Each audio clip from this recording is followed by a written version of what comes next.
bring in Laura Blumenfeld. She's a best-selling author and Middle East analyst at Johns Hopkins University. Laura, welcome back to the day. Now, you served in the U.S. State Department as senior policy advisor for the peace process in the Middle East. What would be your advice for Antony Blinken today as he's in the region trying to broker a ceasefire deal?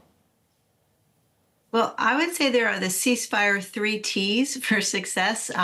Number 1, timing. Number 2, trust. And number 3, tough, an ability to get tough.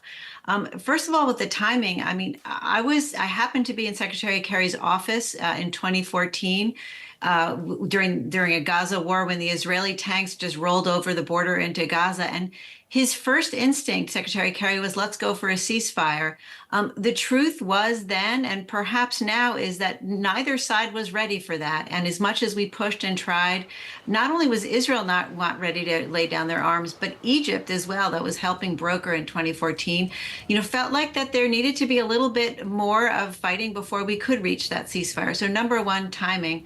The second thing is trust. Secretary Kissinger said one time that trust is the currency of diplomacy.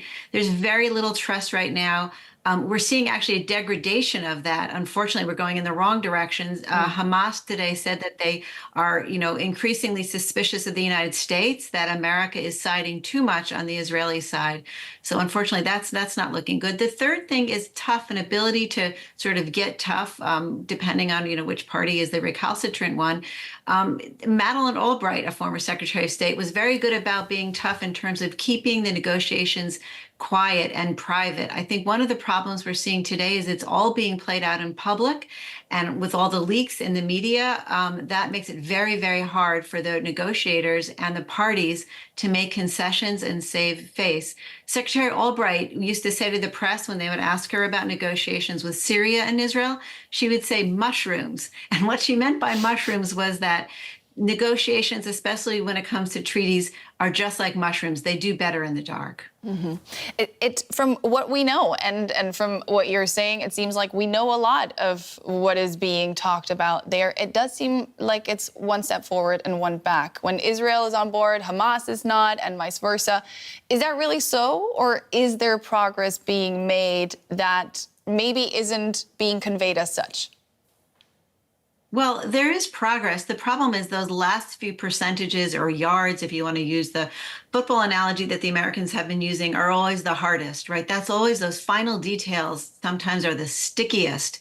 And they can actually stick so hard that it blows up a deal. Again, that happened to us in 2014. We hit a kind of detail about a prisoner release, actually, and the sides couldn't agree on it. And that then we were, the whole thing unraveled. And a few months later, there was a war. I think right now what we're seeing is a kind of diplomatic holding pattern. We're circling. Are we going to run out of fuel? Hamas is accusing the Americans of playing for time.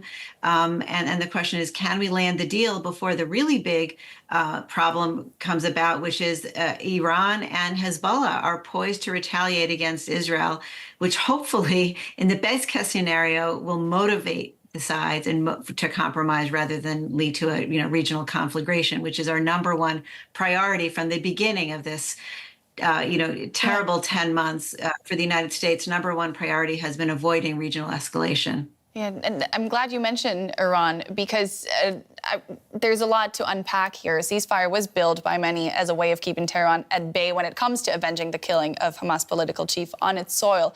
But an Iranian foreign ministry spokesman gave an interesting statement in that regard. Let's quickly listen in and then get back to you.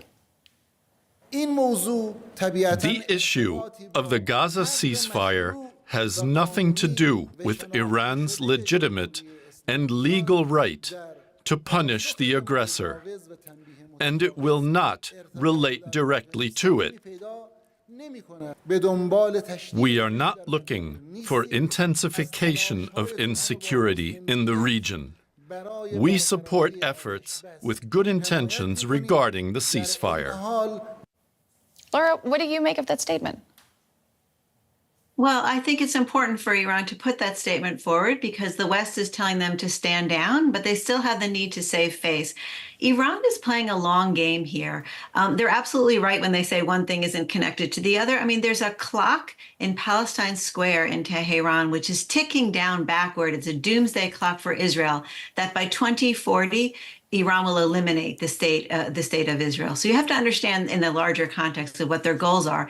It's also important to understand the weapons that the United States has poised, whether it's at Iran's proxies or whether it's at the regime itself, whether it's the supreme leader, is the gun pointed at his head, or is that their proxies? I think that could make a big difference if they understood whether the American firepower that they're rushing to the region, whether it's the battleships or the fighter jets, is that aimed at Iran? What is the U.S.-Iran policy here? I think that there's been a lot of discussion of that. Is it tough enough? Is it too tough? We're in the middle of a presidential race, so it's kind of a hard time to start debating foreign policy and acting on it. But I think that really goes to the core of the issue here. Where is the United States with Iran? And that's what Netanyahu was arguing for when he spoke in front of Congress several weeks ago. He said to the American people and Congress, our fight is your fight. The question is it really? Yeah. I want to pick up on something that Antony Blinken said when he arrived in Israel on Monday. He said this was the best and perhaps the last chance to get a deal over the line. What happens if that doesn't happen? Well, I think it was very interesting, and thank you for quoting that, because he was hedging, right? He said maybe the best and perhaps the last. Israel's Prime Minister Yitzhak Shamir said years ago, never give yourself an ultimatum because you box yourself in, right? Americans are always the optimists. And so there will be another time and another time. The reason why this is very different, though, again, is because nothing quite focuses the mind like a gun to your head. And Israel truly does have a gun to its head right now, with this potential twin assassinations that they conducted in the past few weeks, with the potential retaliation for that, both coming from the north and from the east, from Iran.